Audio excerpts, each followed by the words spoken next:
see. We'll see. I'll be around. Catch me during fall break. Hi. Hi. Good, how are you doing? Drinking Mars. Okay, I didn't think I was gonna be able to be here, but I I'll told be back around. Nate it's pleasant surprise we had our United Way social at the end of the day today. So I thought this was gonna be- Oh, nice. I know. That works. Same thing?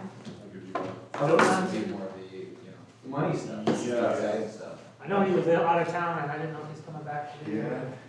I have to call him in? You remember? I don't know. Thank you. Yep.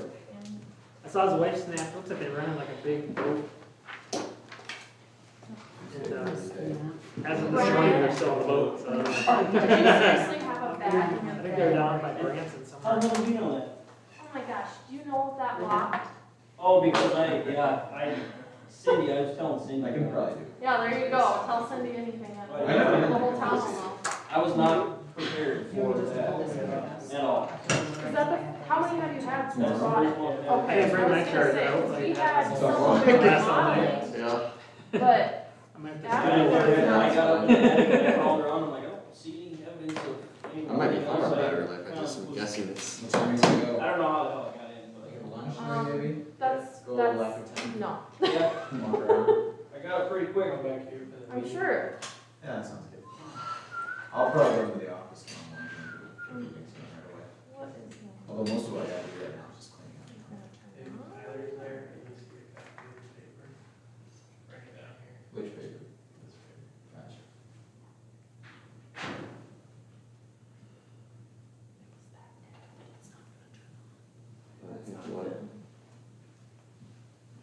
Yeah, Bill's gonna try and join council, that's, so, Okay. I gotta do the same for Sam. Since this is a work session and not a formal city council meeting, we can't start without a full quorum. You know, Billy is coming, but he is running late, I believe Brittany's coming as well, so.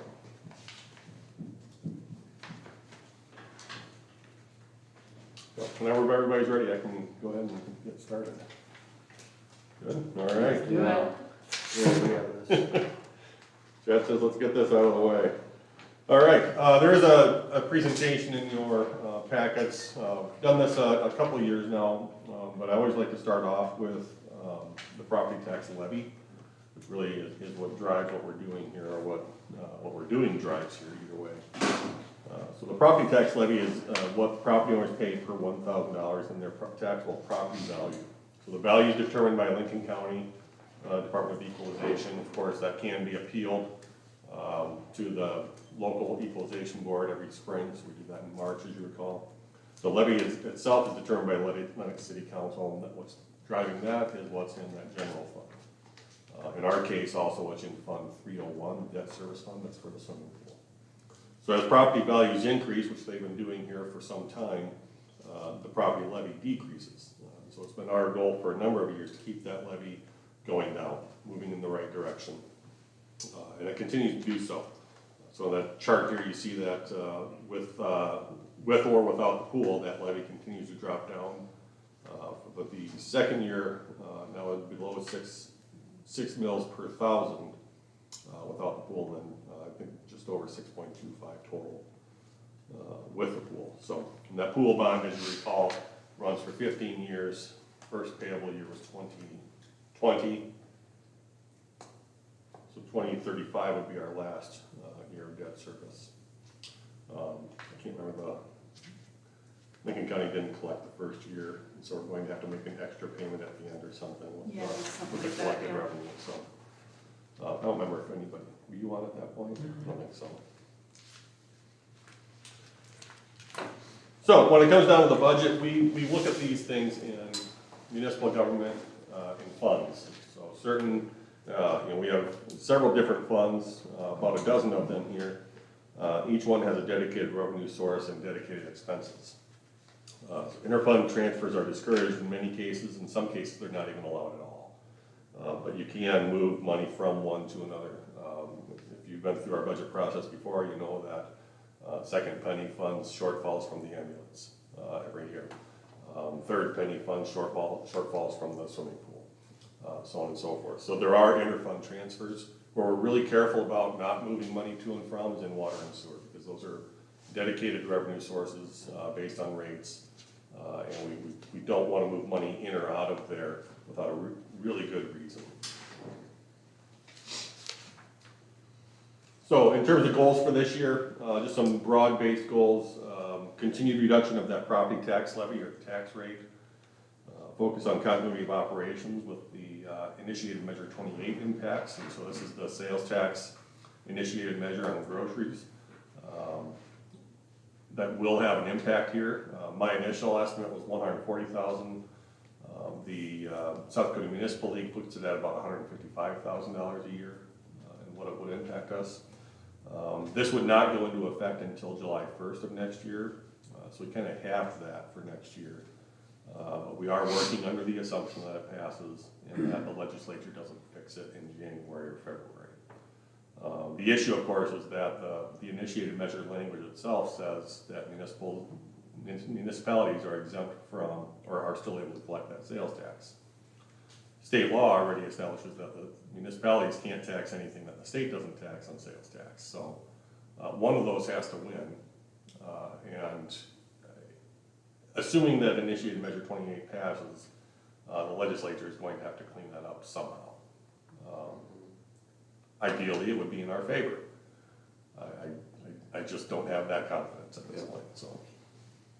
And then, of course, last but not least, protect our investments. So we're making some significant investments in a swimming pool, wastewater plant, and potentially the band shell, though. I just got the band shell assessment this morning, so there's nothing in there quite yet, but I did want to make sure we had that in there yet, just in case. In terms of revenue summary in the general fund, so this is Fund 101, the first tab on your spreadsheets. We're expecting a 17% growth in property tax revenues. That does not include the TIF revenue. So what's come in so far this year for TIF? It's about $125,000, I believe. Again, we hold on to 10% of that, and then the rest of it goes on to the developer. So, if we take in $300,000 in TIF revenue, 270 of that will go out to Nielsen, and you'll see that recorded elsewhere as well. When it comes down to actuals, it's not going to show up the same way that it's budgeted, but we wanted to keep those separate because getting that first line item, property tax rate, that's what drives what we do. That's the really important part. So we're still working with the county on clarifying whether that's our maximum request or not. I think it is. Denise thinks it is. Heidi thinks it is. But we want to do a couple of extra checks just to make sure. We see a 16% reduction in sales tax revenue next year. That's, again, anticipating the passage of IM-28, but also continuing this year's current trend. And that's something that we've discussed a couple of times, that this year is lagging behind last year, or lagging behind budget. It's about even with last year. We're going to just assume that that's going to continue into next year. Building permits continue to grow. This year, we're well over budget. I think we usually budget $35,000. And as of today's meeting, I think we're at $95,000 in building permit fees this year. So we're anticipating that it will continue to grow with Countryside being, all the infrastructure being finished there now. We expect to see more plats in that area and more building permits.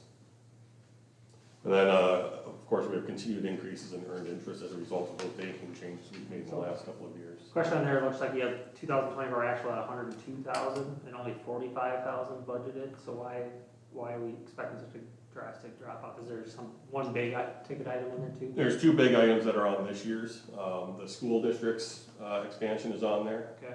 So that was a permitted project, and then the bank as well. Okay. So the school district was, I want to say 65,000, 75,000. Okay. And then no, it wouldn't have been that much. Then the bank was around 5,000, I believe. So two big commercial items that impacted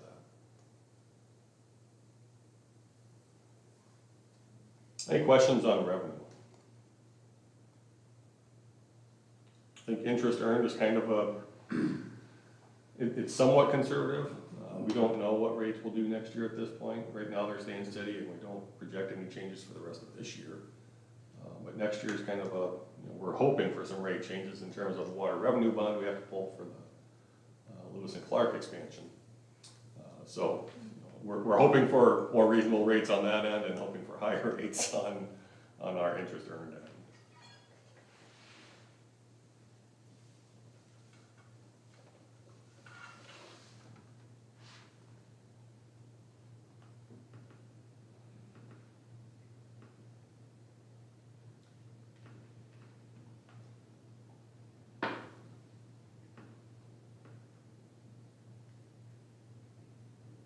Any other questions on revenue? The line 38, it looks like in the spreadsheet. Library fines and donations? Yeah, for 24 you have 2,000, and this is under revenue, right? Mhm. Is there a reason that that's higher than?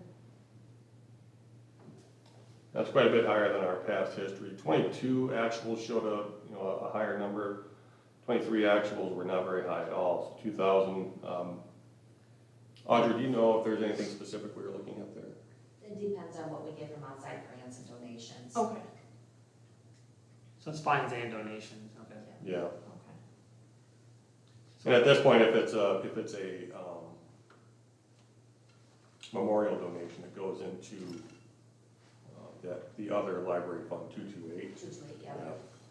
Yeah. That's something that's controlled specifically by the library board of trustees.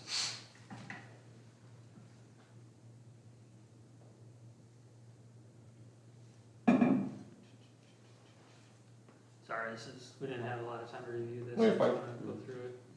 That's what's next for. The franchise tax, so that's bumping up due to the bank franchise tax. Is that because of the new bank, or is it? We've just been seeing it trend up. That's been something that's trended up for a while, I believe. You're looking at, Line 16.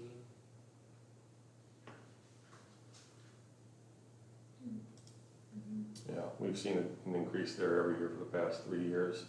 The big change happened when the city opened their bank, right where 229 and 29 converge. That's when we started to see that really bump up back in 2020 or 2021. But we do see more banking activity in Lincoln County every year, so.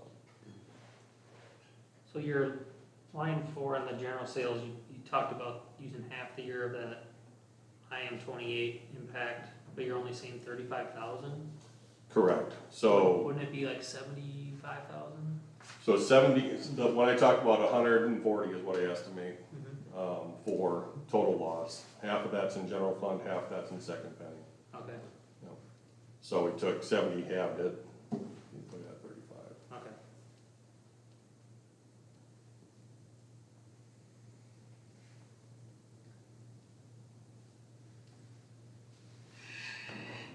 And then on the property tax side, remind me, the rule is we can only increase our revenue by 3% per year? Growth and CPI, growth plus CPI. So,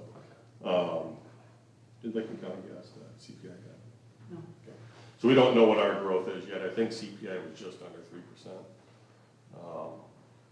Your levy can only increase by that amount. Your revenue can increase by any amount based on Okay, based on property values. Yeah. And that's really where that growth comes in, so.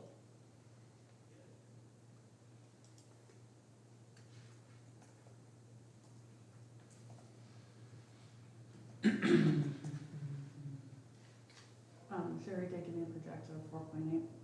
4.8 Does growth, not include utility, this is not final. so that's growth and CPI. I asked for both, she only gave me that as my answer. You forward that to me, please.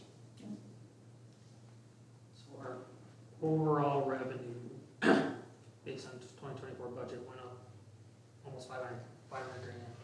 Yes, That's pretty big. but a big chunk of that is TIF. Okay, sure. So in 2024, TIF was only budgeted for 20,000 in revenue. Next year's budget is for 300,000. So net to us is like 200. 200, give or take.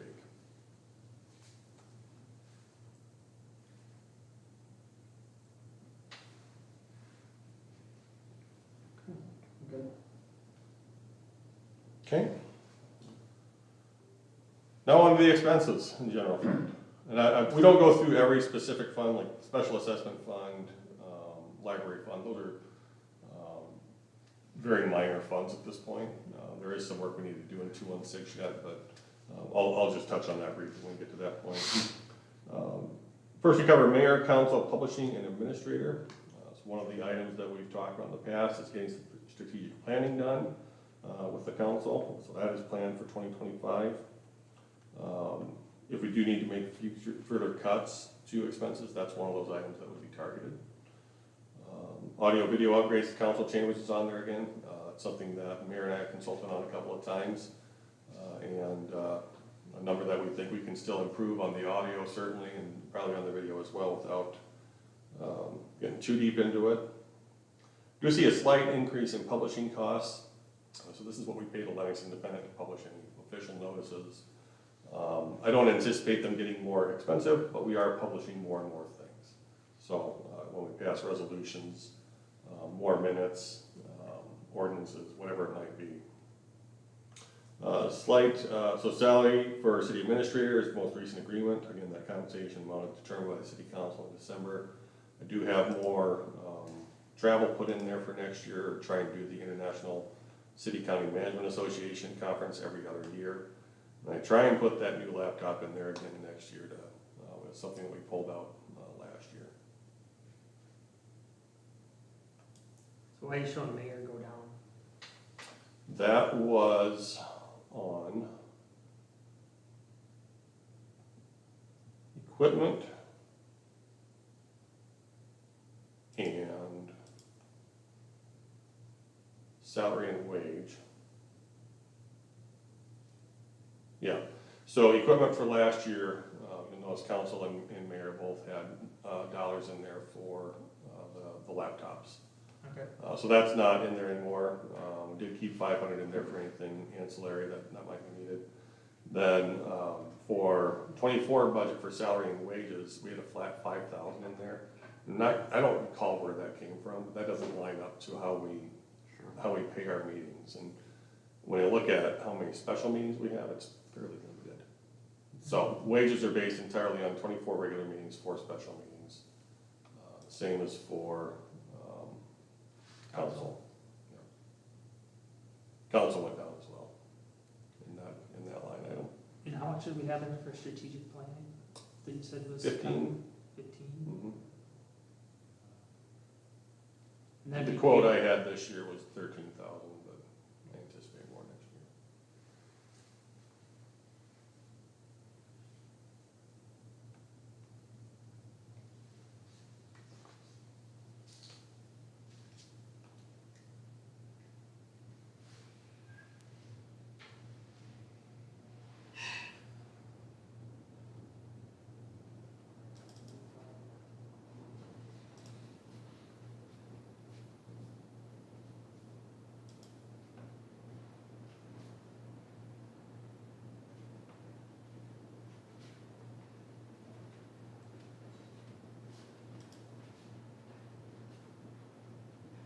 So we had 50 grand in there for the machinery and equipment. Correct. For council. Yeah. Yep.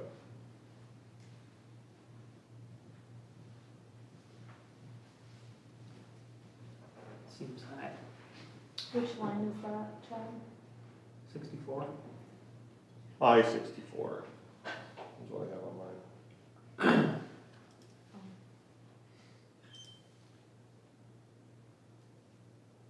But you said that that would be for the AV, potential AV replacements. Right, but we could talk about the need for that. I mean, I think there's room for improvement, definitely, but Yeah. I don't know if that ROI is there. Right.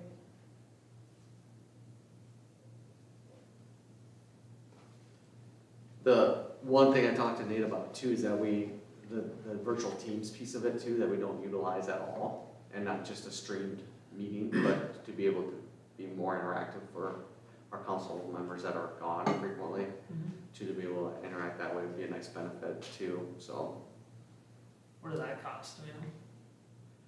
Well, yeah, I mean, I deal with this stuff on a daily basis, so it's, I mean, sometimes you have an okay infrastructure, you need to upgrade a couple things, you can be spending $20,000. Sometimes you wanna overhaul and do multiple different cameras and you can be spending $120,000. So it really just, I think the thing is you could get a good basis here in infrastructure, and that's kind of the ballpark dollar amount that we thought. So we can try to get creative, you know, and see if, can we just get an improvement and then possibly build That's an on it. interesting So- idea, why couldn't we do, I mean, I've been on, we use Teams at work all the time, Yeah. and you can have, like, users that can talk, and then you can have just people that can listen. I mean, maybe that's a avenue we could Right. stream, where we could have our own cameras, and whether we're here or we're traveling.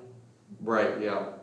Yeah, especially those if you're remotely, because it's just, it's such a disconnect for, you know, on the phone. We try to make do, but it's just, Right, no, there's a delay. Yeah. It's, I don't know how well engaged you are if you're just kind of listening to, but if you're visual, you can see, you know, Nate can present things on Teams too, so that way you can see it where here, on the stream, on a TV, a larger TV that you can actually read text on, you know, so.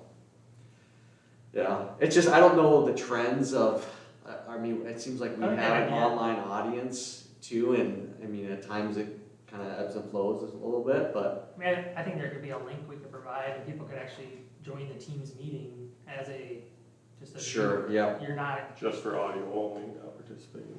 right, or like Well, we do like executive forums at work where, like I've had to present at those where you get a special code where you Yep. can be a presenter, but then if you get the normal link, you could just watch. You can, Right.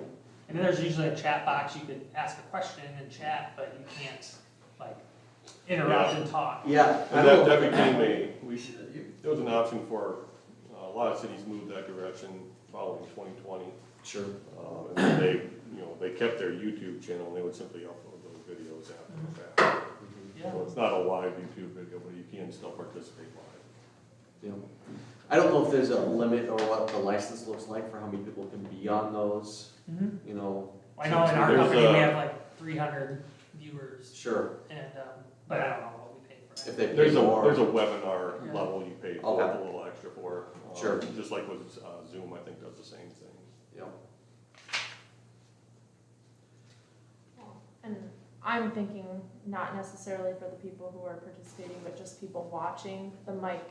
You can hear Nate because he's very outspoken, but some of the rest of us don't talk quite as clearly, and you know, so I think mics for sure. I've not dealt with it on a daily basis like you, but I know kind of what it costs in the new bank building, and it's not cheap, unfortunately. I don't know what I mean, when I used to watch the YouTube meetings at home, it was like 4 other people watching at that moment, so it's like live, I don't know how many people watch it live versus how many people watch it later or in total. So then you kind of have to think about, like, are we investing $50,000 into something that's For actually gonna make a If difference? 15 people are gonna watch, you know. Right, yeah. Yeah, that was kind of my thought too, is let's, We've got 241 subscribers. In a town of nearly 3,000, you know, so, but we don't get that many views every. No, but I we also. looked at views, last one, 27 views, 21, 66, 44, 103, 50, 208. Well, I wonder what so we that have was. 10% of our town watching, 77, 108, 101. So, I mean, it's all over the board. yeah. But 10% of the people care what we're saying. If you told me like 10% of the people watched a bunch of different proceedings, I'd be pretty. yeah. How many of those is lowering the bounds? Yeah, none, they don't care. Well, I had A couple of them are Nate watching it the next day to make sure he got his notes. Did I get that right? Yeah. But it is a proven fact too, just coming from that world too, that if you can't listen or Right. hear well, you're not gonna stay tuned or Right. even come back. That's So true. it's. And we it's a see that in proven- our drop-offs Yeah. in terms of view time. They tend to drop off very quickly. Yeah, Mhm. yeah. But like I said, we can, But I mean, we're not approving that money, it's just we're in it in a budget, so we have. Right. Right, so we have it if we wanna use it, so. Yeah, I mean, you would have to, I don't know that it would be above the bid limit. So if it's in the budget, typically we've said, okay, it's time to go and make it happen. So if there's some hesitance with that, then we can approve it and, have more discussion later on whether we go that route. I mean, that's how we ended up with, the current system, as you recall, we, 22, 23? 22. Does that sound right? Yeah, Had to be. well, just like 23. last year, Yeah, 23. We had budgeted a larger sum, with the scaled back version, based on the estimates that were coming in, so.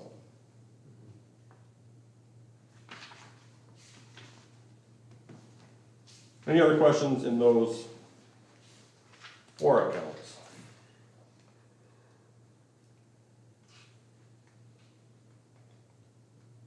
Next line, or next department down you see is elections. We budgeted, same that we've always budgeted, $650 in there. We haven't spent that over the last 4 years, because there has been no election, but that's really just paying the election workers and making sure we have ballot supplies, those kinds of things.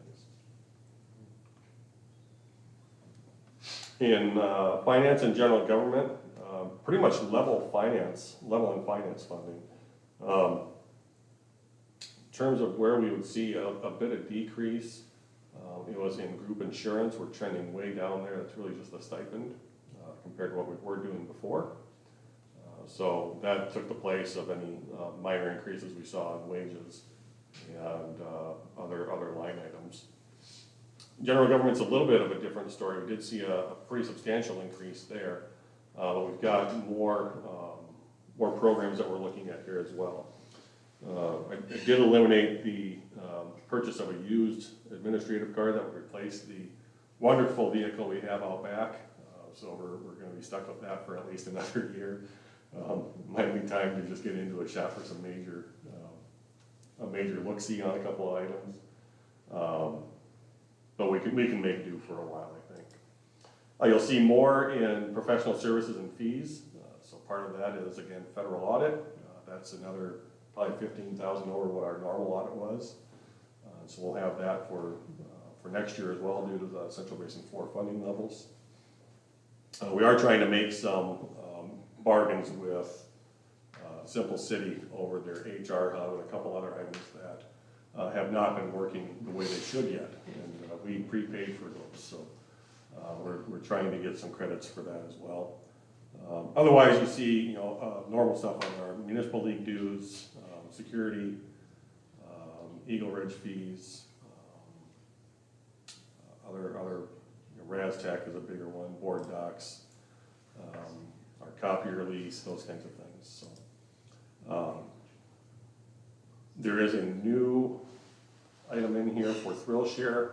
So this is the app that we use.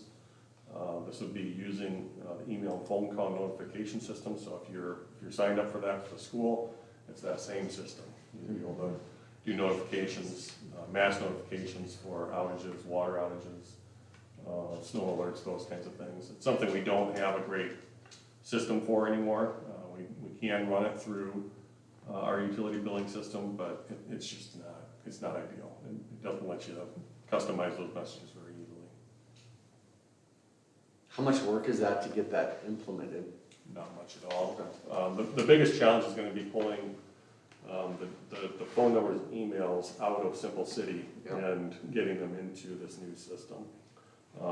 We've gone through that a couple of times throughout the quote and proposal process, and it sounds like we can just do that with the regular old CSV file.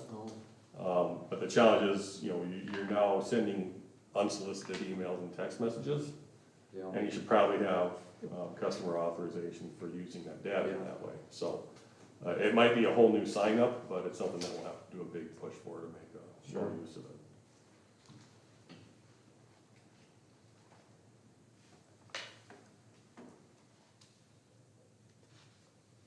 what's driving the increase in the engineer cost? We had a lot more plats this year. We also saw a couple of bigger projects. We had Stockwell, we had a work order for Stockwell to do the survey on the Long Creek Parkland that we want to acquire for a future trail. So that cost more than we anticipated. So I do see some growth there in terms of platting and subdivision. requests that come through and preliminary plans. You know, as we continue to see town grow out, we're gonna see more and more of those. And unless we see a change in Lincoln County in terms of how they handle, housing eligibilities in particular, we're gonna see more and more subdivisions within our zoning authority, our plating authority, excuse me. This is one of those departments this year where I anticipate we'll need a supplemental budget. Yeah, it looks like we're trending, we're almost hit our limit already. Yeah, we should be there in the next 6 weeks, so.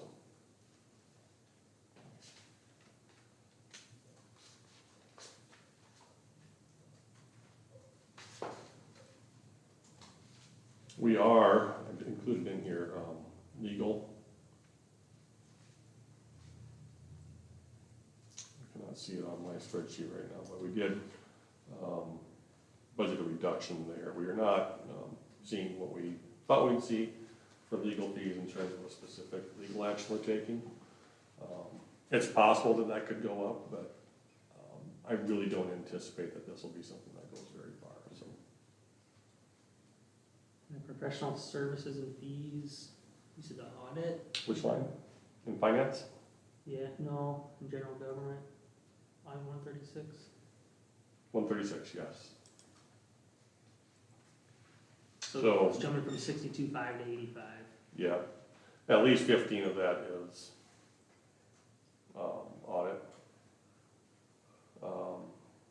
But we did an audit this year, so what's, So when we did an audit for this year, the audit cost was not known yet when we budgeted for '24. We knew it would go up, but they didn't have a number for us, so, we talked about that later in the year. So, this year's increase is not reflected in this year's budget. It will in the action. like, looks like our actuals are kind of trending toward the budget, what it was. They are, and we can look at where we're at, what of this has been paid and which hasn't for the year. Municipal League, I know, is paid in January, so that's all wrapped up. RasTech, that could drive a lot of that and what we need for IT. You got the Civic Plus in there, Mhm. I think we're talking about that tonight. Correct. Mhm. Yeah.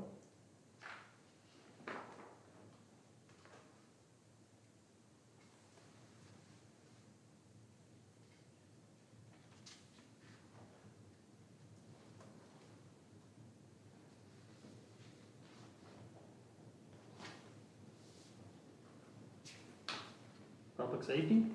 Public safety.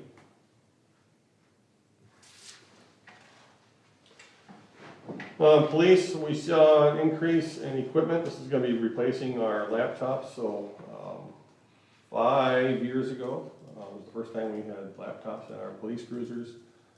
Those are now, it's time to age those out. Will's getting a couple new ones this year from Lincoln County, which will help with office operations, but, those laptops that go into the vehicles need to be replaced. Do see some wage increases based on evaluations and expected cost of living adjustment as well. You'll also note that we have a line item in there under clothing allowance, for 2 new ballistic vests. So Mark and Will both need to replace their vests, or they're going out of compliance. Number of items under contracts and subscriptions, those are normal items that are in there, nothing out of the ordinary.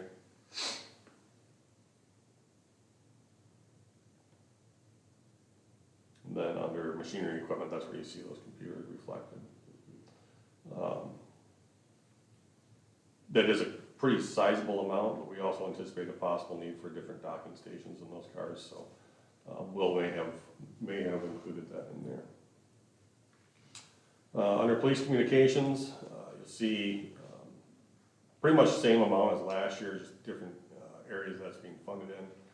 I'll have to go back to Will and check for sure what he's got in professional services and fees here, but that's usually going to be what we pay to like Sioux Falls Two-Way for service on our radios and communications, repeaters, those kinds of deals.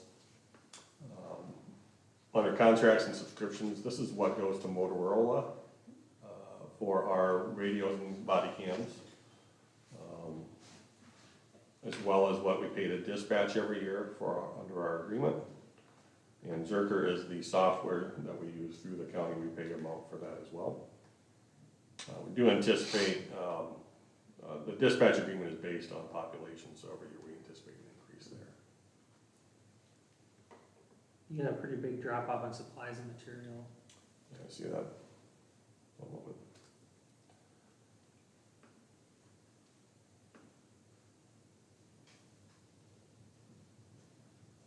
Might have to go back to last year's budget notes for that, Chad, make sure I know what that was. You don't have anything 2024 actual, like actually being in Right. charge of that. Right.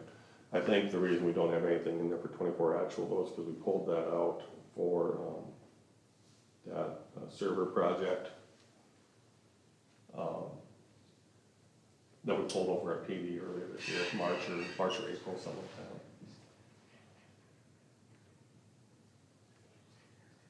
Then under police traffic, small reduction in total expenses for next year. Do need to replace the tires on the 23 squad. Everything else is pretty much around where we would expect it. Machinery equipment is down, but they do want to add a less than lethal device. That's something we don't currently have. So What is we that probably like? should have in our arsenal, whether it's a beanbag gun or pepper pellets, pepper balls, those kinds of things.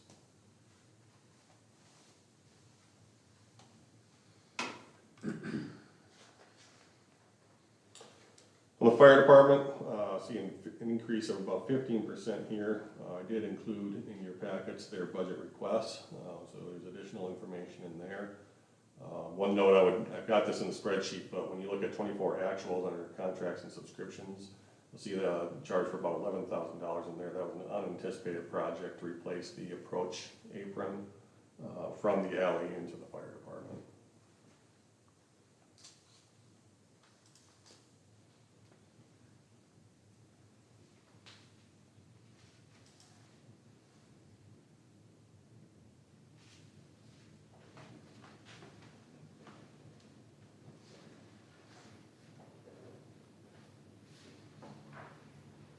Any questions? Just reviewing their budget.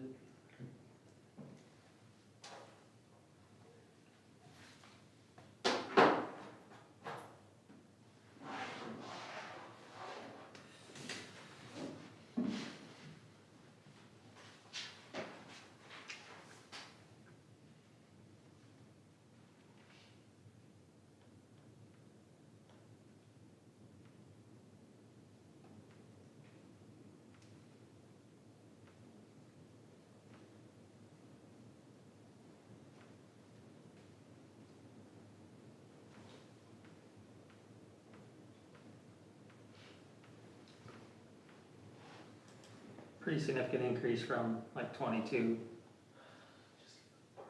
But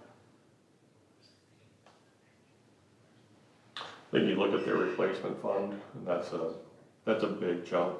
I mean, we know when that happens, that's gonna be a big expense. do we know what they have kind of banked? Now off the top of my head, I'm sure Mike could let me know. This is the I mean, it's a third good- year I think we've I done like the this approach. one. I don't want to get hit with a $500,000 request when they 1 million. Yeah. Whenever it happens, it's gonna be an expensive one. I am curious, I can ask Mike about this, it's not something we're really paying for, but if you look under insurance, they're paying $5,000 for rural truck insurance. And I would imagine that our insurance rate would be far cheaper than that. So I'm not sure how that's figured or who that's through, but. It's nice that they're getting 42 grand from the rural giving. Curious how that stacks up to historic. Yes, that's a significant improvement.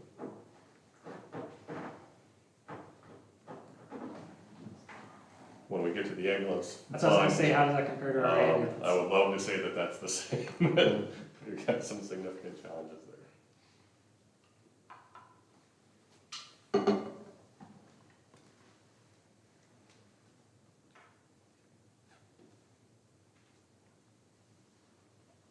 Good.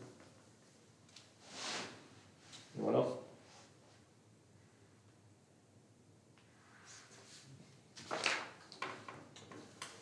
Let's go to streets, parks, and recreation. Under streets, you do see about a $35,000, just under $35,000 increase overall. Wages are up. Some of that's going to be market adjustments, but most of it's just going to be cost of living adjustment. And merit. You start to get into, so group insurance, we do anticipate an increase there, and that changes every year based on whether someone's taking it or not. So, if somebody takes family or single or just takes a stipend, that makes a big difference in what we're paying there. Professional services and fees, we're anticipating an increase there based on mostly dust control, I imagine, Brian. It's costing, that's not something we did for several years. It has been helpful. Residents that live on those remaining gravel streets do appreciate that. Rentals about the same for next year. Repairs and maintenance, we do anticipate some larger numbers for grader and loader repairs. Those were both gone through with their scheduled maintenance assessment this year. I don't remember what they called it. It's just, it's preventative maintenance, they call it a PM4. It's just PM4. Top end. It really goes through everything, so it's, they'll take that machine for a day or two and really go through it with a fine tooth comb. So we know that there are items on both the loader and the grader that are going to have to be replaced next year. Fuel about the same. The big thing that can impact that is what kind of winter we look at. You don't know that ahead of time, obviously, although if we can ask for a winter that was a lot like last year, we kind of like it.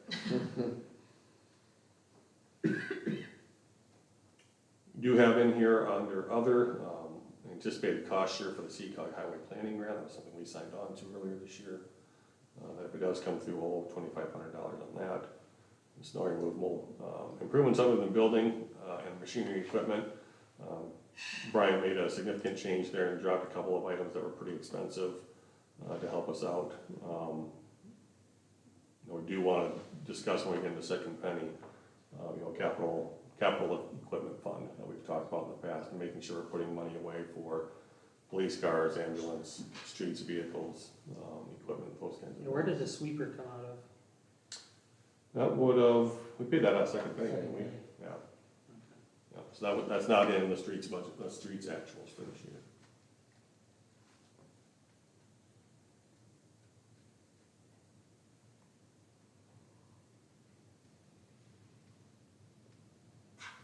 So what was dropped from the line 225, machinery and equipment, went from 65 to 25? There was a water, Yeah, we had planned on possibly purchasing a new water truck. We had a couple other things we were looking at,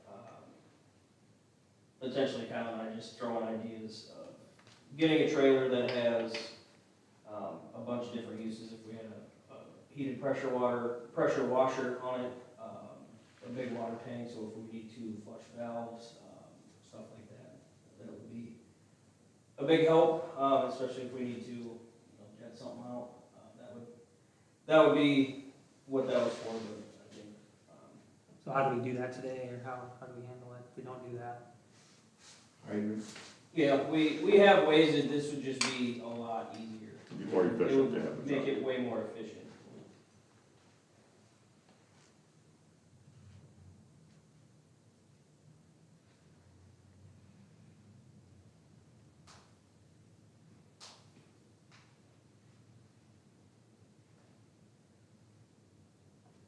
Anything else on highway and streets?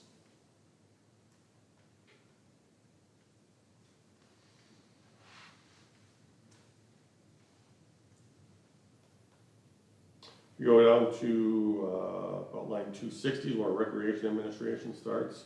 You do see a small increase in wages there. Of course, we've got COLA and merit increases, but we also had 2 recreation assistants added this summer for the summer PE program, which I think went off very well. I anticipate continuing next year.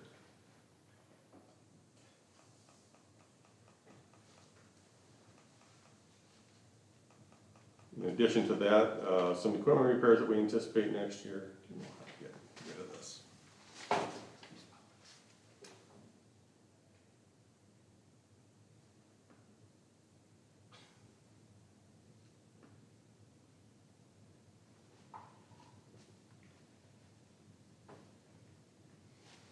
What the heck is this over there? Oh well. Guess it's there perpetually. No other significant changes. I did increase from last year the park board discretionary amount to $25,000 from $15,000 based on their budget request at the July park board meeting. That's another area where we can easily make a change if necessary. But there's, when you look at some of the improvements we're making, whether it's the Little League fence or just general beautification of the park, that money was certainly well spent in 2024. So where did that 21,282, what was that used on this year? Without looking at it, I believe that was the fence and just general improvements. The new fence at the baseball middle field.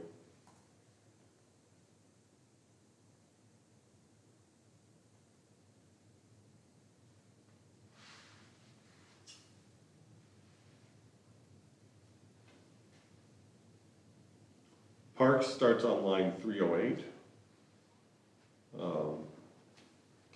No real changes on wages on this one. We anticipate pretty close to the same next year. So that's right now a part-time or a shared position between streets and parks, as well as our summer help. Quick before there, the senior center, Yeah, is the decrease there just because we had to, last year we had to do all the improvements to get them into the Legion? So we're not having to recur those expenses that you mentioned, it's a decrease in the senior budget. But that's that explanation. yes.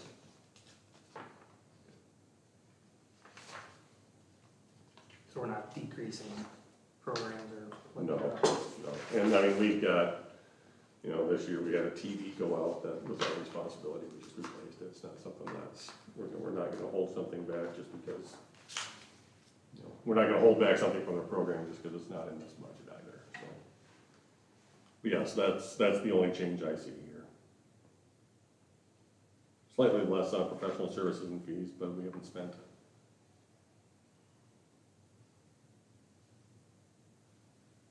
That's the rental of the Legion, so.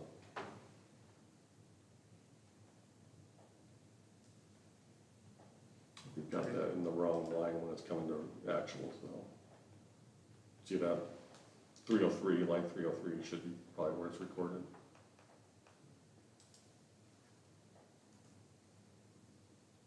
Should be in buildings. Should be another. Should be a rental, but we don't have that line on it, so. Okay. Under parks, we did increase a little bit for additional gravel, for the gravel camping pads at the campground, trying to improve those. Could be gravel, could be milled asphalt, whatever we can, we'd like to do. It's just getting more and more complicated over there. Included some additional park board discretionary here, as well as $2,000 for trees. Just continue to improve the tree situation in our parks. My guess is we're going to put it at West Evergreen and probably the T-ball field. I think both of those are probably ready. Some challenges at the T-ball field, how much space we have, because that sidewalk is right there. I think we might have water under there as well, so there might be some challenges in where those trees can go. But if we can get something established, that would certainly help. Yeah, there's not a lot of room for like chairs and stuff between the sidewalk and the No. Well, it's T-ball, you can probably play and sit in the field of play and be okay. Probably.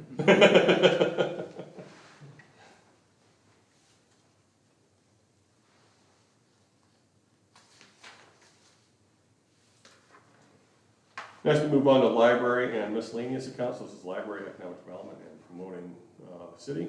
Under library, I see a pretty substantial increase here. A lot of that's going to be taken up with line 337, which was group insurance. It was something that wasn't budgeted last year. It should have been, so we anticipate about 16,000 next year. That's gonna take up quite a bit of that increase. See an increase here for contracts and subscriptions. Audra's got comments on these if you're wondering what that all encompasses.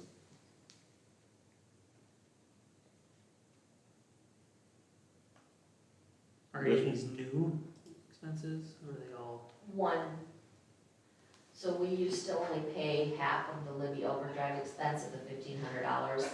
And this year, the school decided they didn't wanna pay for the other half anymore, so we cover the whole $1,500 for our patrons to still use Libby.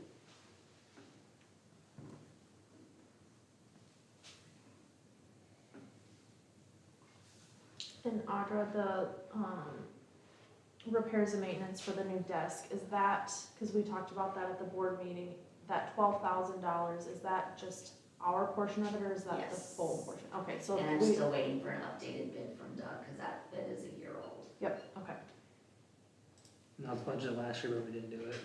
right, because the school board would have to pay 12,000, or The another, school did not agree to do any updates to the library last year.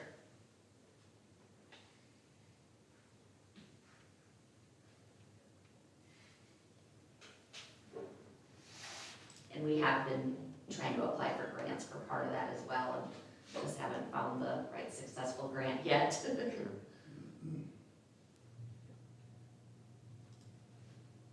I think the only other thing you're gonna see substantial change on is going to be, travel and conference doubled from 1,000 to 2,000. Audra's got a note in there for that, sending Megan to the Library Institute, this coming year. And then books, increased from 12,000 to 14,000 as well. I can't remember what Audra had in for wages and salaries at first, but you remember from the, compensation study, this is probably where we had the most room to make up, on some of our wages and salaries. So we've figured in an additional amount for that.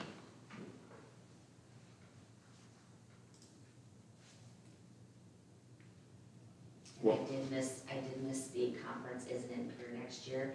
It's Tri-State in Grand Forks, North Dakota.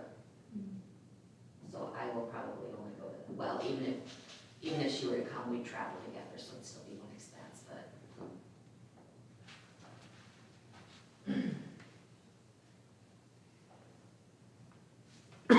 Museum, no changes from this year. This is really just the operation of the museum, keeping the lights on and everything else moving, so to speak.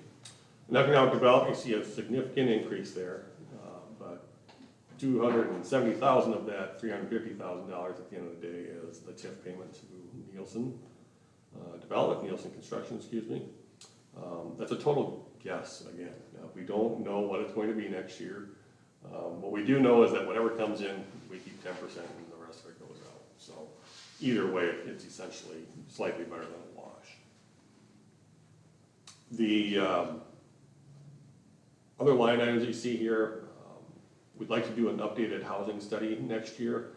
Last time we did one was 2019, and that was in anticipation of the TIF for Nielsen, if I remember right. One of the items that we want to get updated. It's time to do that again. Typically you should do it every 5 years, so this year we probably should have gotten after it. But things are moving pretty well on the single family housing side of things. We do need to start getting some new data on multifamily housing. That's where our current concern lies in terms of availability and price. So that'll be a focus for next year. The LEDC appropriation is half of what they requested last year. Thankfully, about 5 weeks ago, told them that I anticipated a more challenging budget. They heard that loud and clear and came up with some creative financing ideas here for their operations. And so if you look at their budget request, you'll see what they're asking for is $45,000 from the general fund, but also 2 lots that we own that we really don't have any use for.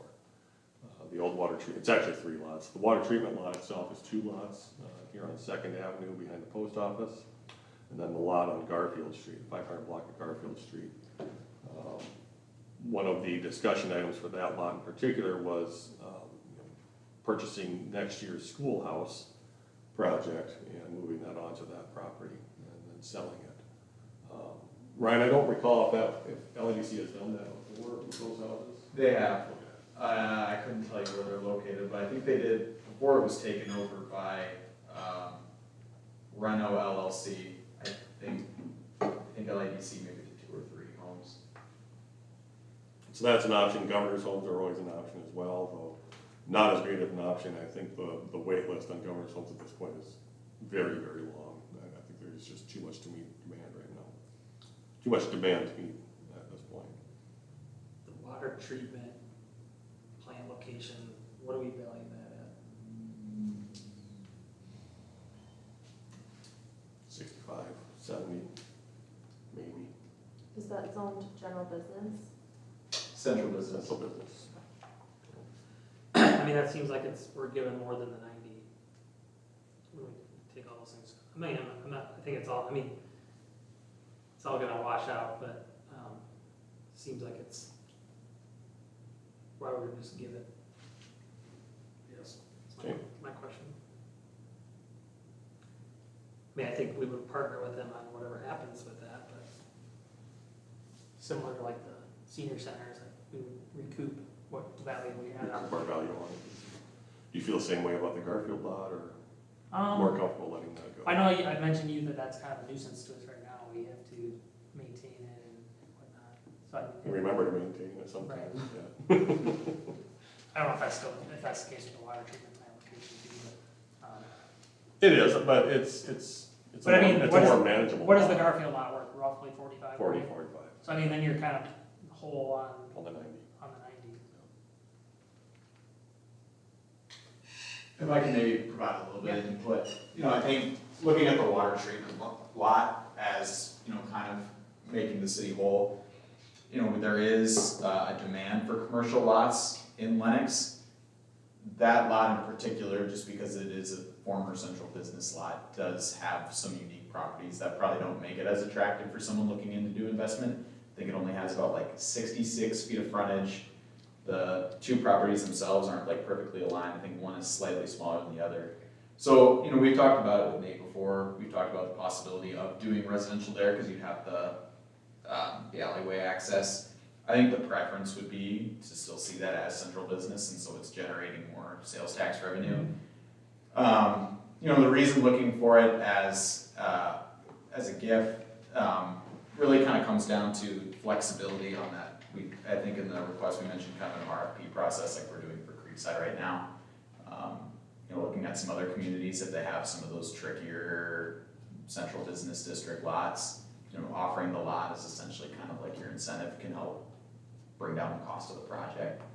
So you're saying to lure somebody in, we would give them the lot to develop?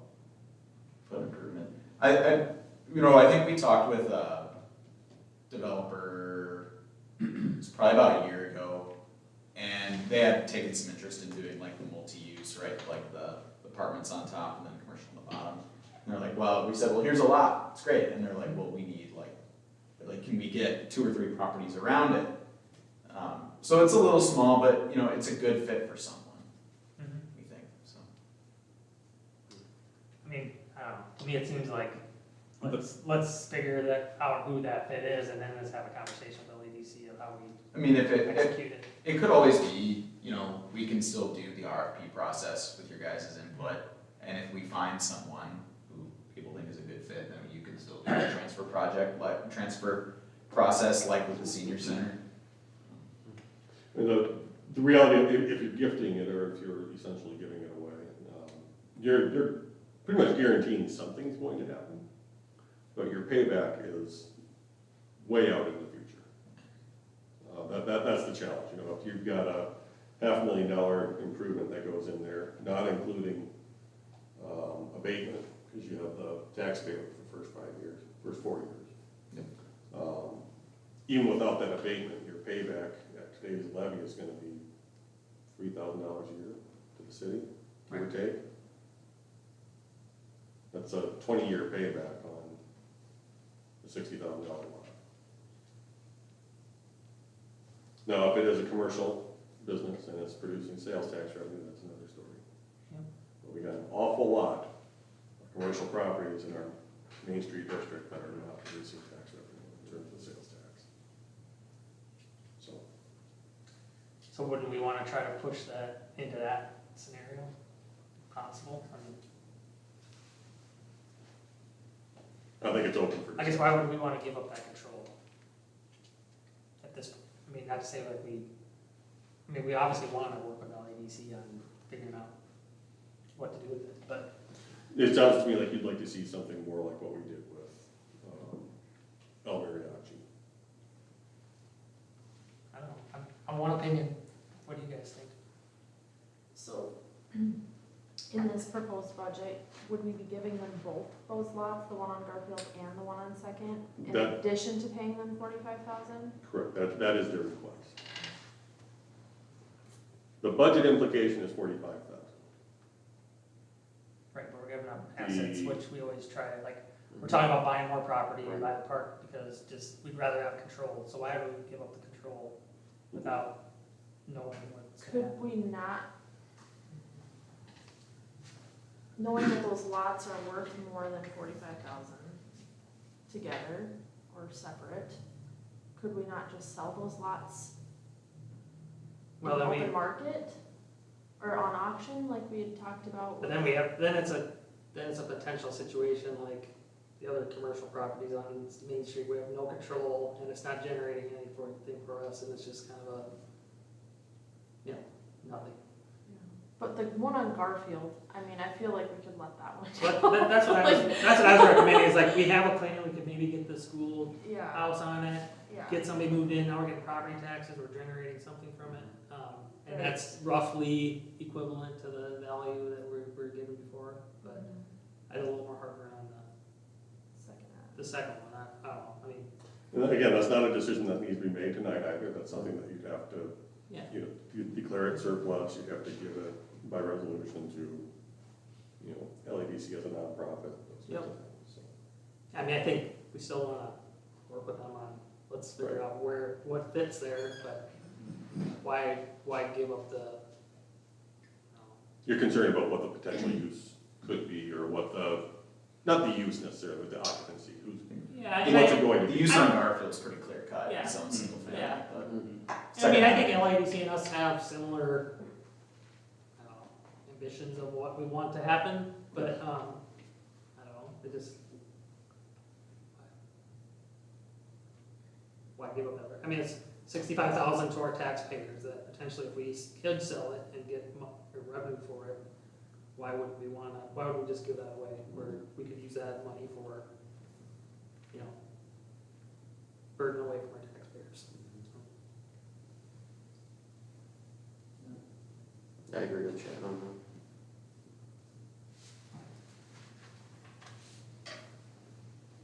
Thanks, Ryan.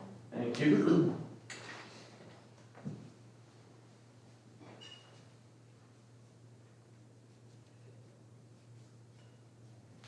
Okay.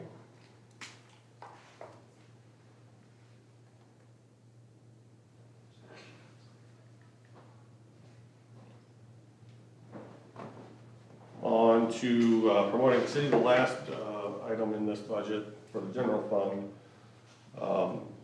We've got some general numbers in there for community outreach and engagement. That's more of a placeholder, we don't have a specific use for that, but you know, we've been taking more action there in the last couple of years, as well as in supplies and material, that's where you see most of it. So, like Citizens Academy is under there, we've got a meeting this week to talk about what we want the next year of that to look like. Then under other, it's kind of where everything else kind of goes, so. Community transit, they have a general annual appropriation of $5,000 that we help them out with. Community fund, we donate $3,500 to that. And then $6,000 in for fireworks, which I believe is an increase over last year and the year before. I am a firm believer that as the premier location for a 4th of July parade, we should also be a premier location for the 4th of July fireworks. So all that gets us to the bottom end, which means we end up with about $17,000 in change in net gain after it's all said and done. One thing that we didn't go through was contingency fund. We've done $50,000 in contingency every year for the time I've been here.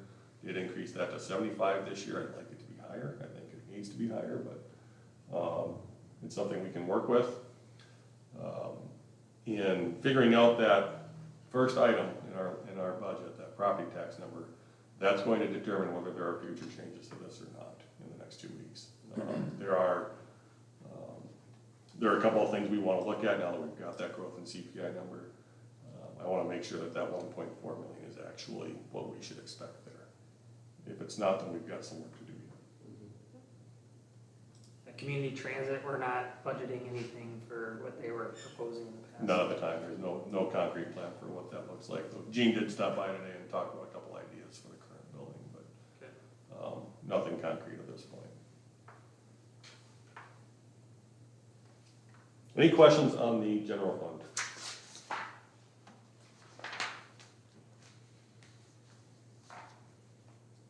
We do have miscellaneous parts, so we've already talked about all of these concerts. Small increase there. Let me look at that a second.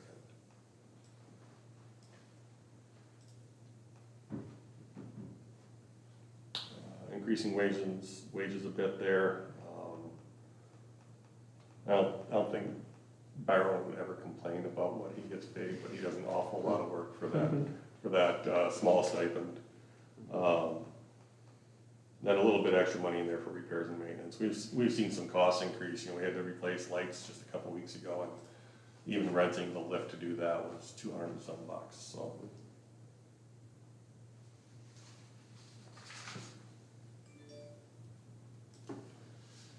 If no questions there, on to the recreation fund, 201. This is a fairly straightforward fund. This is basically everything that comes in and goes out for our recreation programs. There are some items on here that benefit the park as a whole, but overall it's really meant to benefit those programs. So we see a substantial increase in our revenue next year. It's in a variety of places. We've seen revenue tick up again in a couple programs. We did increase fees this year, so that makes a big difference. That was not figured into last year's budget. Summer PE fees, I think we'll end up closer to $5,000 in flag football. This is through June. We want to probably update that based on what the July finance report says that just came out this past week. So, then contributions and donations, we've seen an increase there as well. We want to continue that trend. So about $14,000 more in revenue next year than we anticipate. On the expense side, the salaries and wages mirrors what we have in the general fund for the recreation manager and the 2 summer recreation assistants. We'll talk more about that, I'm sure, in the next couple of weeks based on some discussion tonight during the council meeting. In terms of expense increases there, you've seen some on baseball, softball, soccer's about the same. We do anticipate more for credit card fees next year based on new programs and new registrations. So our PE expense should be pretty close to what we're bringing in on revenue. Now we do want to, something we've talked about for a couple of years, and I think we really need to do it. We would like a locked cage in the concession stand where all the baseball and softball equipment is. It's not uncommon for baseball equipment to go with a coach that it wasn't meant to go with and just magically isn't there until the end of the season. It leads to problems for us. We've had catcher's equipment that needs to, specifically for that age group in that sport, and it ends up somewhere else. And so we're going to have to make some changes there. How much accuracy changed when the pool went to a POS system? Have you looked at that for the? For concessions? Yeah, for concessions. Have you looked at that for the baseball field? It helped a lot. We have looked at it. Yeah. One of the challenges, we do have internet in the new concession stand. We do not have it in the old one, the one on Main Street. So that's really been our biggest challenge, although you can do cellular systems with, what do we use now? So that's where Clover. I always call it Cricket. Which is a wireless company, if I remember. Yeah, for old people. So it's my wireless provider. Maybe Cricket is the wireless provider for Clover. But there are cellular options for those POS programs. And we still think it's a very valuable tool, especially for inventory control. Right. I think having a tighter grip on inventory at the pool has helped a lot in terms of their net gain. But we also don't have employees that are at concession stand. It's all volunteers, and they've all got to be comfortable with those systems and how we do it, and knowing how our cash bags can come in a little bit messy from time to time. I worry that, when you're in those situations, it can sometimes become press the easiest button on the screen and make it happen. And may end up costing us revenue and certainly ends up costing us expense in terms of time. I think that I saw, and I was doing tech edit, but I saw a presentation from the, I think it was a business manager at Beersford with the schools about it, and I was blown away how easy it was for a teacher to come up and I would beg to differ that it might be easier than the cash sheets that we have now. Yeah, But to me it would be. I think so. I just think that, like, it's a screen, it's so simple, and Yep. it's, yeah.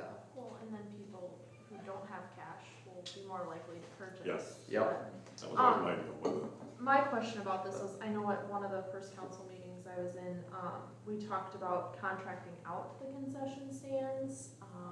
Just curious how that might change our budget if that's a direction we decide to take as a council. It would certainly change it, but I don't know to what degree. Right, I mean, it depends on what kind of contract you end up forming. You could do something where it's, I think just a flat, you get to keep whatever. Freeman does something different. You also have, you've got city-owned golf courses, for example, that sell meals and beverages, and, how does that work in some cases? Because, Sioux Falls, for example, the golf courses are owned by the city, but they're operated by an independent contractor. And you could mirror how that's set up, that they keep a certain percentage of the proceeds, or that certain percentage goes back to the city. There's a lot of variables in there to predict. Could we potentially add a line item? Because I feel like even if we were to take the route of, contracting it out, they're gonna want internet, they're gonna want point of sale systems, so could we take the step to get Wi-Fi in that one concession stand? Could we budget for that? So we had, you'll notice under parks, under general fund, if you wanna go back to that first tab, line 329.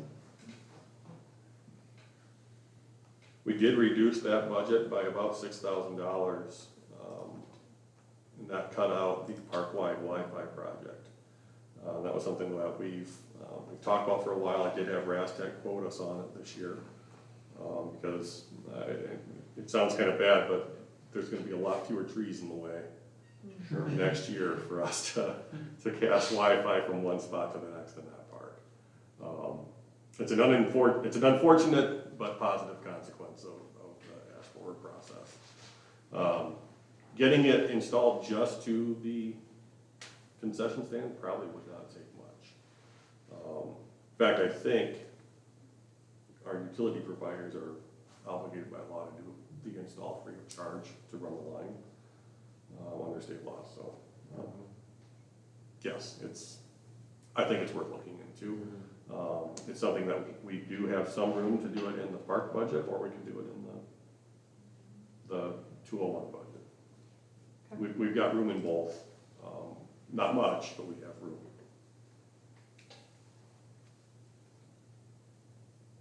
And then I don't know what the cost for the Clover system, because obviously you don't have one at that location now, so then you'd have to consider the cost It's of really that just a as credit well. card fee, isn't it?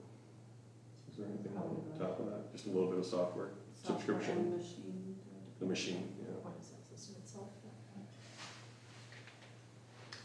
Yeah, I think, I mean, the pitch I heard from the Beersford business manager too is just because of the option to use credit card, their sales just increased dramatically then too, so it made up for it So the school pretty district. quickly. What did they talk at all about how the parents and volunteers adopted it? Well, they would have students do it, but he had noticed that students were always afraid because kids don't know how to count back money.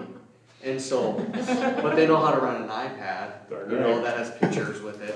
So it just it increased their volume of people that are Yeah. able to do it, to stand at the front counter. Just swipe it or scan it. Yeah, it's, you know, and it also, like, you know, you're able to change your, like, you talk through the dollar amounts too, because you want to do easy change back, but if you're doing a lot more credit card, debit card sales, you don't have to worry about that as much. Yeah, that's something that we figured into our prices at the pool and concession Yep. stations. Yeah, you get back. I don't want quarters. you Yep, know, those exactly. type of things, so. Yeah. I can't imagine it being more complicated on our end to have a POS there. I really can't. Yeah. I know the first couple of years we had Square, if I remember right, at the pool. The first year or two we had, and it worked fine, but it did take time to refine our processes, make sure people were, you know, I know it said Mellow Yellow, but you sold them a Dr. Pepper.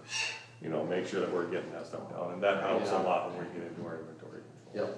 They can look at Clover and say, well, we sold 30 Cokes this week, so we need to replenish that by this amount. Right. Why is everybody drinking Dr. Pepper all of a sudden? And wait, Mr. Pibb, isn't that? It's Coke. Mr. Pibb. Yeah, I promise you don't order more and you're like, well, we have plenty of those. Right. So, it's not that we're keeping super close tabs on, you know, it's not like we have a loss ratio, for example, Yeah, for our concession right. stands. But it's a lot easier to make those orders based on what we're actually using. Yeah, I'm sure. If we can put it in the budget, I think it's worth it. Anything else in 201? I noticed that I'm looking at the wrong line item, disregard. Okay. Oh, no, I wasn't. Under expenses, are we on that part of it yet? Yep. Okay. Under expenses for flag football, you don't have anything budgeted. Do you not anticipate any expense for that program next year? Am I reading that right? Yeah, you are, but I thought we had something in there. I'm gonna go back and take a look at that. I don't see it on my end, and Heidi and I are both looking at that, so is Brian right now. And we're all seeing the same thing, so. Okay. Let me take a look at that. A lot of the expense there, I mean, the equipment is being borrowed essentially. That's the plan, so that would be the bulk of it, but Trey did give me a estimated budget for it last week, so. Okay. And that came on so new this year, that program anyways, so I imagine I mean, the revenue side of it should increase more next year, hopefully. Yeah, I mean, it was a kind of a last minute registration deal. Yeah. Well, I know, for South Dakota junior football, the sign up then is like March. Yep. And this didn't come out till after that, so we had already That was signed up. like June. We already had signed up, like, we already paid $180, so we're gonna Yeah. just throw that away. So Right. I think there's a bunch of kids in that same boat, so. Yeah, I think there's a ton of interest in it. It's just that we kind of missed the boat in terms of registration deadline this year. It just came up a little bit too late. so. Yep.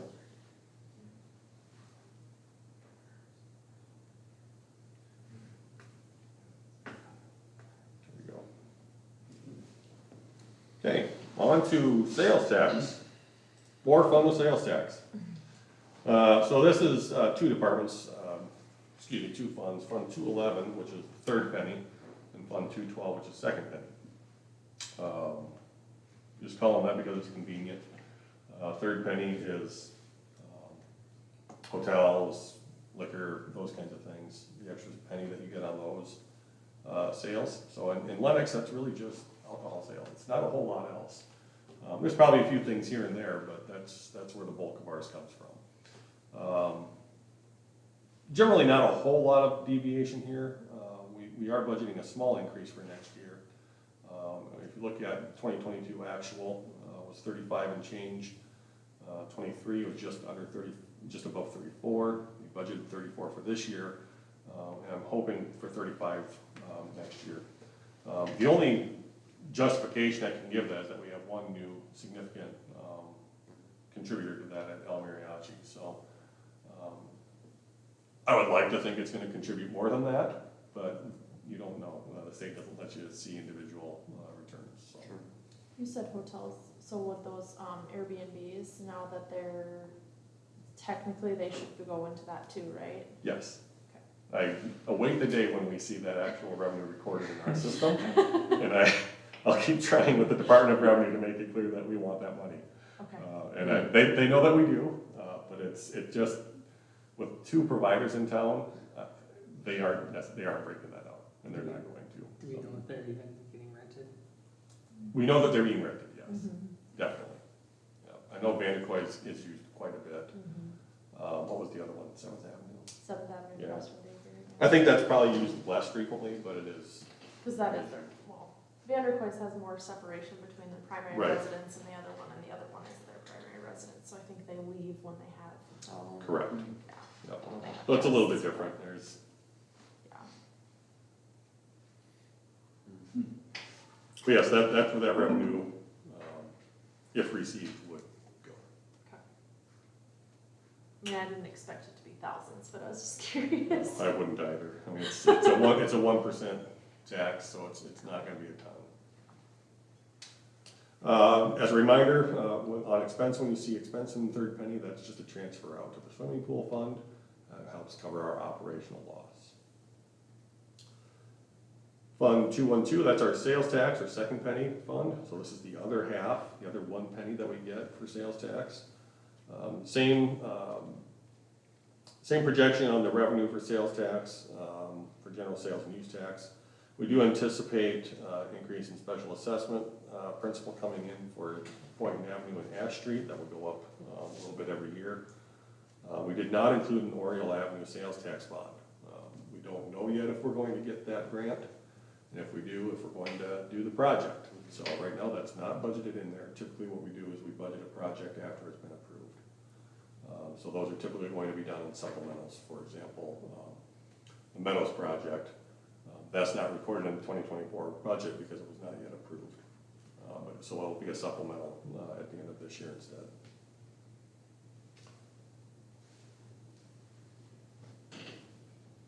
On the expense side of sales tax, it looks a little bit weird because we've got this spread out into several different accounts now. It used to just be one account, but we have several different uses on it. So if you look at the first section, that's where the bulk of just our general, what do we want to use it on comes from. We've got 86,000 in there for ash removal, for repairs and maintenance. So that's 50,000 for ash tree removal, which does not begin to touch what we're going to need. I just want to make that clear off the bat. If the bids, well, we'll just have to see what the bids come in at. But if we have room available in this year's budget, and I think we will based on where current revenues and expenses are sitting, I think we could use as much of this year's money as we can for that as we can. It's, you know, if you look at the ash tree assessment that's on your agenda tonight, anticipate about $200,000 just for the street boulevard trees. So we want to paint the pool. We think that's going to have to be done next year, so we've got 45,000 in there, but we've moved it down to the transfer out instead. And then we want to paint the band shell. We think probably 6,000 for that, but we need to get a quote on that. Based on what we're seeing on other areas, that seems pretty close to what we'd expect. The pool, is that a specialty company that does that kind of stuff? Yep. So, Yeah, it's, there's only one that I know of nearby, but I'm sure more will bid. sure. Mung and Painting out of Cherokee, they did work for us last year at the wastewater plant for the influent trough. Is that right? There's more work that's needed at the plant next year in one of the basins. So we'd try and put pool, band shell, and basin all in together and try and get a better price overall. Sure. Nothing under economic development next year, not unusual. If we do have some bigger projects come up, that'll sometimes be where we tend to take that from. And principal and interest, this is on the 2 sales tax bonds we have out there. So this was for Boynton and Ash Street. Special assessments, we funded those with sales tax bond, the Eining land. What am I missing?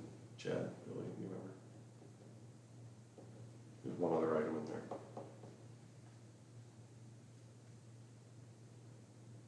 that's the debt service on those.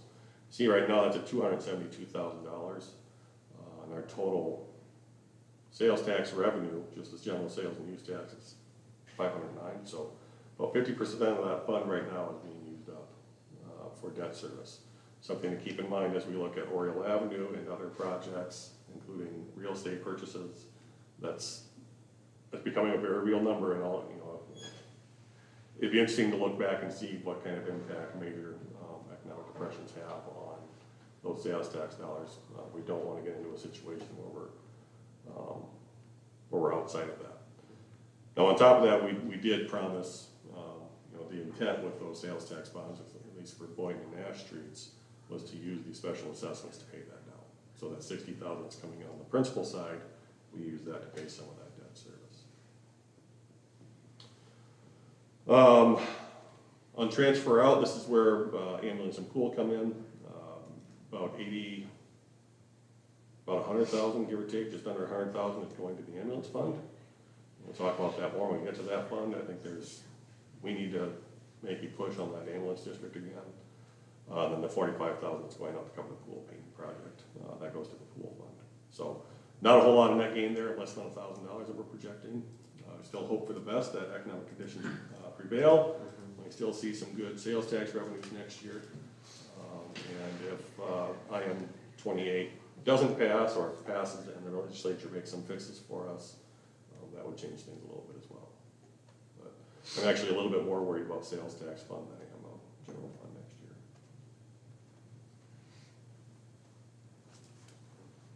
year. Just as a reminder, every fund has to be budgeted as a, like, you can't budget to lose money in that fund? Or can you?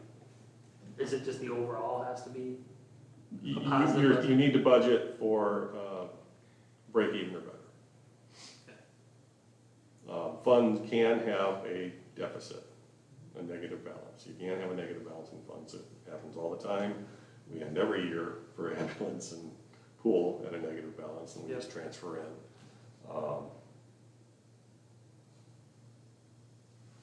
There's nothing that says you can't keep that negative balance.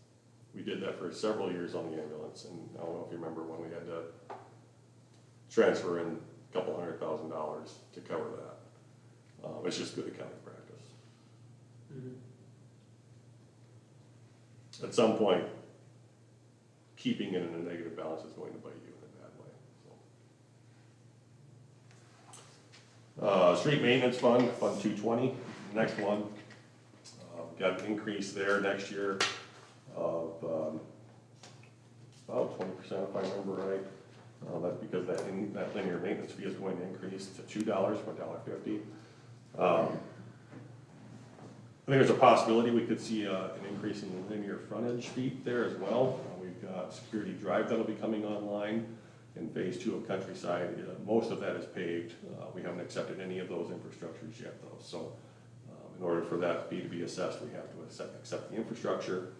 And I think it'd have to be done this year to counter next year's taxes. So I'm not going to budget as though we've got those streets yet, but that'd be probably another $10,000 to $15,000 in revenue there. We did increase the appropriation for slurry seal next year by $50,000. That's to finish our 7-year schedule. So this will be the first time we've been through a 7-year actual schedule on slurry seals in this town, which is, listen, it doesn't sound exciting, but to me that's pretty cool. We've actually accomplished it. We made it happen. We did have to add in Meadows again. We deferred that from this year based on the progress or lack thereof on the Meadows project. So still got a net gain there of about $93,000. That'll go into that fund balance for eventual larger projects like mill and overlays.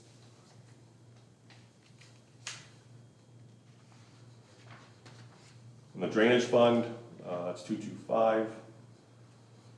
No major changes there, though I will note that the storm drainage fee needs to be updated badly. The last time this was updated, I think it was done with typewriter, if that tells you anything. It's not, in my opinion, not done in an equitable way. So if you've got a large property with a lot of green space, you're paying the same drainage fee that somebody with let's say you've got an acre of green space, you're paying the same drainage fee that an acre of concrete is paying. And that's not the way it should be. That it should be that if you've got a permeable surface, you're paying less for your drainage. We want to encourage offsets to our drainage system, and that's what it's there for. So that massive ordinance needs to be updated this year. It's been on our list for a while. I think it's probably time you bite the bullet and make it. That wasn't included in any of our water study that we did. No, that's completely separate. We do plan to do some ditch cleaning along Cleveland Avenue next year. That needs to be done regularly anyway, probably every 4 years, and I think it's probably been 4 since we've been out there to do that. So really what that's about is renting the equipment, making sure that it happens. Then we got principal and interest in there. That's a debt service on, I believe, the Main Street project that was done through the drainage fund instead of water and sewer. So it's still a healthy net gain there. The net gain that we produce in the drainage fund we use on larger projects when it's available, like the Meadows project. I think there are other items that we're going to have to fund in the future. I think of the possible improvements, making that junior detention pond work a little bit better that Mitch was talking about last meeting, I think it was. So there's items there that we're going to have coming up as well. But, you know, I think I hate to predict what we're going to have to spend money on in the future for drainage at this point. We know that West Fourth project is going to be largely a drainage project, but plan to be funded with SRF, with clean water dollars. So those are things that we have to take into consideration on that capital improvement plan. I wouldn't spend a whole lot of time on Fund 228 just because it's really just a pass-through fund. And quite honestly, we've given the reins to that over to the library board of trustees, so it's not really something that the city necessarily controls, but it is something that we have to have recorded in our budget. So this is really, the revenue that we get in here is really just memorial donations. You know, we'll get those from time to time. Some years are better than others. You look at 2022, we had a lot come in then. Not so much in 2023, and 2024 has been a pretty limited amount as well. So it's not something where you want to necessarily hope for memorial donations, but it certainly does help offset some expenses with our library system. Excuse me. Look at Fund 301 very briefly. This is really just a recording fund. It takes in the revenue for the swimming pool levy and sends it out for our debt service. You'll notice that we take in about $14,500 extra dollars every year on this. That's that extra amount that is figured into that levy, that maximum request, to make up for the first year that was lost. So over the course of 15 years, that net excess will make up that final payment that's due.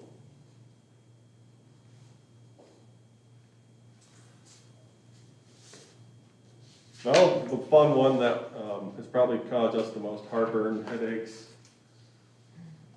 late night emails, early morning emails. Hey, do you remember this? Do you remember what we did with that? What did the HDR study say? And that's probably been the most frequently asked question. And so this morning we ended up sitting down with Sean Korn at HDR and going through this. And I think the way I put it is we aren't in any trouble with this budget, are we? Because it doesn't look as healthy as I would like it to look if we're going to be putting money into reserves. And he went through it with us and said, no, everything looks like it adds up pretty well. We're off a year, of course, because of the timing of this, but overall it looks good. So the revenue, I'm very confident in the revenue, I'm very confident in our expenses. What I'm worried about is how it's accounted for. So we talk about depreciation, whether, that's not an actual cash expense, but it's something that we do have to account for. So that's not necessarily figured into HDR's numbers, which is why it looks a little bit lower than what we anticipated. So the revenue you see here has figured in the new rates that we put in place. Surcharges are taking in well over 110%, which is our contractual obligation to the state. We've taken 110% of debt service. If you look, I've got a table down in N through P64, starting in that line. That takes into account our total debt service there. So we're well over 110% there. I haven't talked to Denise about this, but my best observation says that that's figuring in the Central Basin 4 surcharge, which we've already been collecting. So that's making up a pretty significant portion of that revenue, even though we're not paying that out yet. So every year we have to adjust that surcharge based on our analysis with the state Department of Agriculture and Natural Resources. So that could go down, but again, that's a dedicated revenue source to a dedicated expense. That's not paying for anything else. So that's not particularly worrisome to me. Outside of that, no real major changes in revenue. We don't see any big connect or disconnect changes, no real changes in penalties. We did not keep the other amount in there for $4,000 because we haven't been collecting anything there. And I don't know what that even would have been back in the day. There would never been a significant revenue source for us.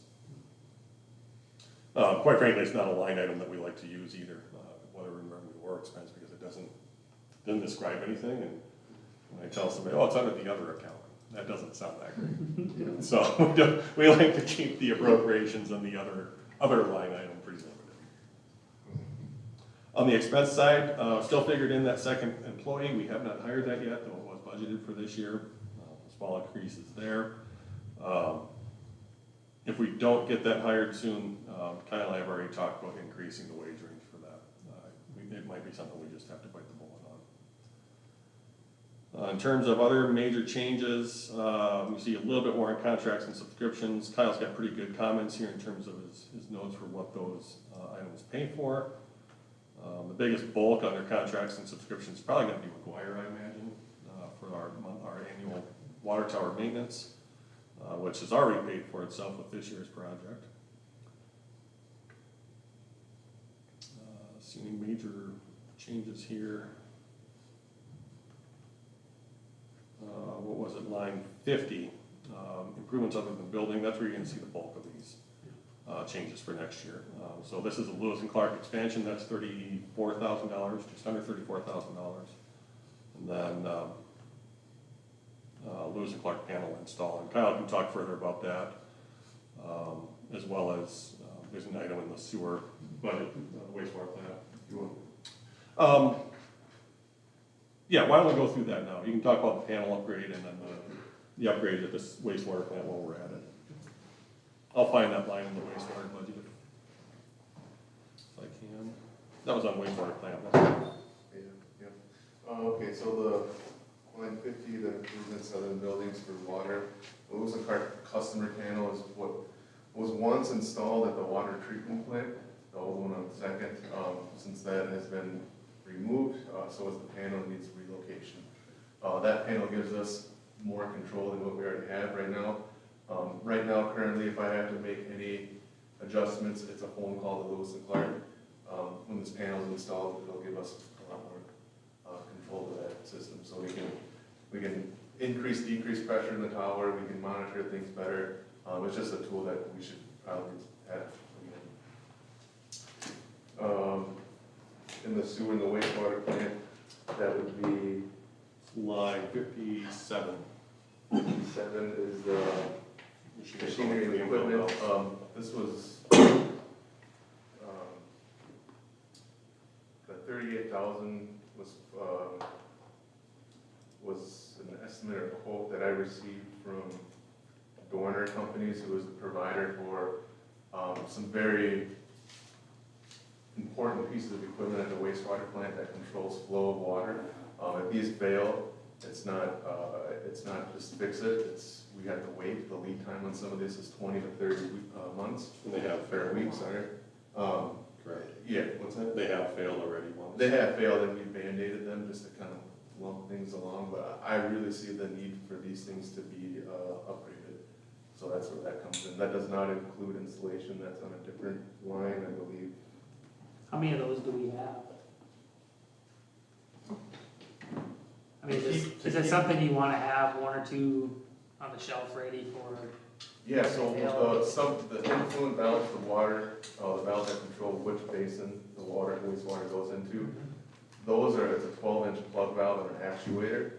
Those, there's two of them, and the gearing has failed, and we, like I said, Band-Aid fixed them, but they're no longer supported anymore. I mean, to get a guy to come in, he's a special tech, and it's costly. These new actuators are updated with a smaller three-phase actuator instead of the larger one-phase that you need equipment to actually remove. This is a lot smaller, one person can do it. So is this for, this 38,000, is that for Yep. several valves? Yes, that's also included a spare blower valve, so that it controls the blower, which aerates the wastewater basins. Right now, we don't have a spare, but they are operational. They have an upgraded valve, so these are just a spare to have on the shelf in case a failure occurs. And we can, instead of waiting 30 weeks, we have one available. It also includes a decanter valve or actuator, which is the only way right now we can get rid of clean treated wastewater from the basin to the post EQ tank, and if that fails, we don't have any options, so I'll spare one of them as well. That's. So Chad, it sounds like you're asking if we should just order another one of these sets, so that it's ready to go in if we need it. The majority of this, it's that 38,000 is including those two large. I guess I'd say like identify what's our key modes of failure Those right there, and those, make sure that, those four. We got some redundancy somewhere, or that we're prepared to get it done. Right now, we don't. But, and also, those influent valves, which I think are the most important one, otherwise the water has nowhere to go, I mean, besides to our storage facilities, but we've seen how those can fill up very quickly. And this is something that, I mean, we feel it's important enough that it's something that we've already ordered because of that lead time. Yeah, the lead time is what just hits me. Yeah, it's already been ordered, but it's on this year's budget, because we won't get the invoice till 25. so we have all the pumps we need put Yeah. there. Yeah. We've got one more than we did, Yeah, and 6 that's weeks actually ago. in the sewer, in 604, 4325, there is a budget for a new 4-inch pump and also a portable generator that will keep the lift station at the Meadows active in a power failure, because right now that lift station does not have a backup generator as we do. It's like the main and the north one, so. And we have had to pump that in the past, back in 21 was probably the last time we lost it after the tornado, we got a little rain, that thing was inundated, we had to get pumpered. So there was a septic truck out there. Yep. We had Harold Terman with Lincoln County Emergency come out and provide us a generator. And also took some work with our local electrician to get that up. So I think having a portable one that we can plug in when we need to and could use it elsewhere is. I don't know if there's any other questions you have for that stuff. Other than that, there's really not a whole lot of changes. not much changes besides what I just touched on. The revenue, a lot of that stuff we got from, HDR's utility rates study. And Nate, if you want to go over that, or if you already did. I'd prefer not to. Okay. We've gone over, we've been over it and over it and over it, and we're at a point where we're comfortable with those revenue numbers. Again, you look at revenue for sewer, what's been ticking in the back of my mind this entire time is that net gain. If you look at what's going to sewer and what's going to water, the net gain in sewer is higher, and we are needing more in water reserves. So this is again where I think having that annual contract with HDR just to act on a consultancy basis on this specific item makes a lot of difference. Looking through that spreadsheet, I don't know what morning it was. I was in it for quite a while. We just need to walk away. You can't, unless you're in that room all the time. It's just really complicated. Any questions on water and sewer? I want to make sure we have enough time to cover ambulance and pool here real briefly before we get started with the council meeting.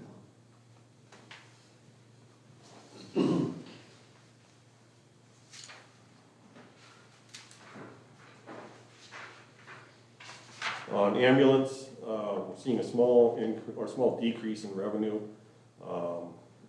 There's some discussion I think Alan and Heidi and I need to have yet on this year's actuals. And really this has to do with how the accounting numbers come in. You're gonna see a change on the balance sheet, but not necessarily in your revenue. which is making it very difficult for me to project what we should actually expect there. Alan's got us pretty close to what he believes we'll be at. Expenses, we do see some changes, though they're not, give me a moment here, not significant. You see an actual decrease in our overall expenses, even though wages are going to go up. So you see some of that in group insurance. We've seen a reduction there. Again, any change in group insurance in these departments makes a big difference in what their overall expense is. Reduction in fuel, that's just fewer calls. Supplies and materials, same thing there. Travel and conference, I may want to mess with that a little bit yet. I think given Alan's position as president of South Dakota EMS, that probably needs to be reflected a little bit in there as well. Utilities, pretty much where we're at this year, no other changes elsewhere. All in all, that's still a loss of $96,000. And so that got Alan and I talking again about this ambulance district. I think, you know, there's ongoing discussions with the State Department of Health and other regional providers on what a regional ambulance system looks like under that regionalization plan that the state has adopted. If you look at Lincoln County and Turner County in particular, there's no regionalization there. I mean, you've got far more regionalization out of Lincoln County than you do in Turner. As you've got 2 ambulance services, but you've also got 2 towns in Lincoln County, 2 of the largest communities in Lincoln County that are without ambulance service at all. They don't have any contractual obligation to serve that. And so we're trying to figure out how do you make sure that those services are provided and covered at the same time. And at the same time, you've got that entire, 198 square mile, 98 square mile. You've got an entire ambulance service area, most of it rural, that the citizens of Lennox are picking up the cost for. And that needs to continue to be a discussion item. I think there's an equitable solution to this in an ambulance fund or in an ambulance district. And so I think we're going to have a big push for this again next year. It might just be something that we make a big goal for the ambulance service itself to make this happen. I think it's probably more sellable if Alan leads that charge than it is if I do. Just given he's got the certainly the service knowledge and now the administrative knowledge as well. So it's something we really need to tackle this. It's a major burden on our taxpayers. I agree. We need to do that. Yes. Last but not least, swimming pool fund. Do plan on increasing fees next year, another 3%. We'll make that a fairly even number. It's not going to be $3.17 or whatever it would come out to. We'll figure out what it looks like. But we do need to continue to increase those fees based on increases in expenses. We have $45,000 in there for the pool painting project. Losses, of course, covered by second and third penny. We do have July financials out now.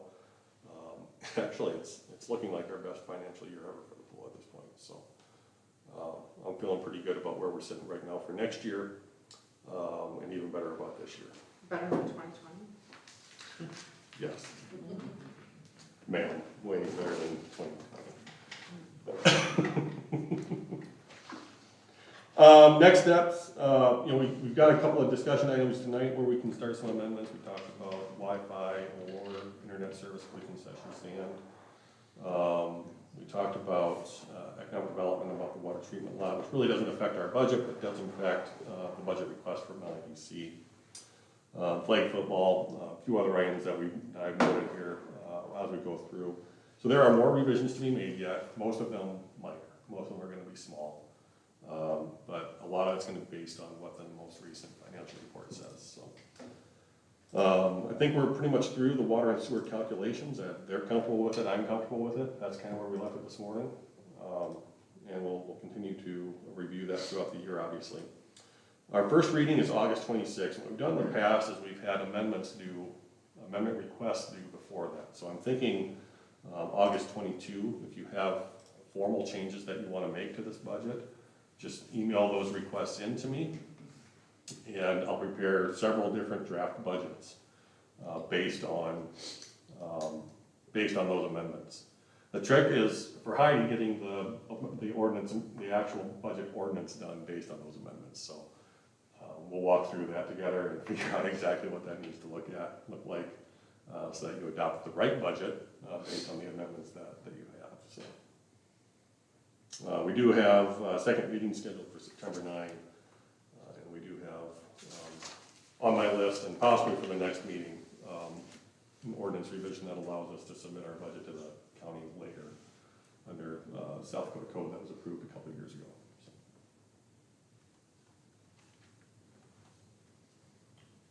So. Any final questions? Yeah. Good job. This is, I don't know.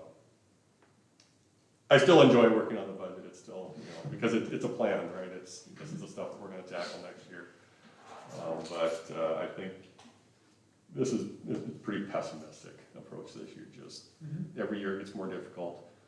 And looking at sales tax and ambulance in particular, we've got some major challenges coming ahead. So if nothing else, we'll kick the video off, refill waters, and kick it back out again. Yep. Thank you, everyone.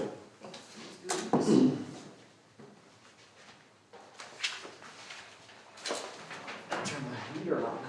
It's a little chilly in here.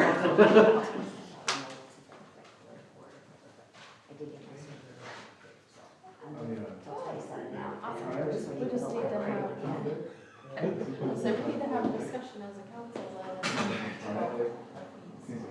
so you have it in minutes for the next time. But at least you got it without it.